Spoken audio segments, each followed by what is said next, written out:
महाभारत के युद्ध में जब लगभग सभी महान योद्धा समाप्त हो गए थे, तब भी एक ऐसे गुरु थे जिन्हें आज तक जीवित माना जाता है।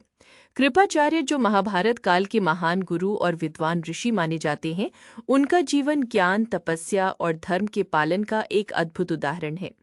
कृपाचार्य का जन्म भी एक बहुत ही अद्भुत तरीके से हुआ था। उनके पिता महान ऋषि शरद्वान थे, जो कठोर तपस्या में लीन थे। उनकी तपस्या की शक्ति इतनी अधिक बढ़ गई थी कि देवताओं को चिंता होने लगी। तब इंद्र ने उनकी तपस्या भंग करने के लिए एक अप्सरा को भेजा। उस घटना के बाद ऋषि शरद्वान के तेज से दो बच्चे उत्पन्न हुए, एक पुत्र और एक पुत्री। बाद में हस्तिनापुर के राजा शांतनु ने उन दोनों बच्चों को जंगल में पाया और उन्हें अपने महल में ले जाकर उनका पालन पोषण किया। वही बालक आगे चलकर कृपाचार्य कहलाए। बचपन से ही कृपाचार्य अत्यंत बुद्धिमान और विद्या में निपुण थे। उन्होंने शास्त्र और शस्त्र दोनों की शिक्षा प्राप्त की। बाद में वे हस्तिनापुर के राजगुरु बने और कौरवों तथा पांडवों दोनों को युद्ध और नीति की शिक्षा दी।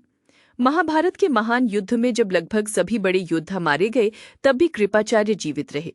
उनकी विद्या, तपस्या और धर्मनिष्ठा के कारण भी उन्हें 7 चिरंजीवियों में से एक माना जाता है। कहा जाता है कि कृपाचार्य आज भी जीवित हैं और भविष्य में जब कल्कि अवतार प्रकट होंगे, तब वे फिर से एक महान गुरु के रूप में उनकी सहायता करेंगे। इसी कारण कृपाचार्य को ज्ञान, संयम और गुरु परंपरा का प्रतीक माना जाता है।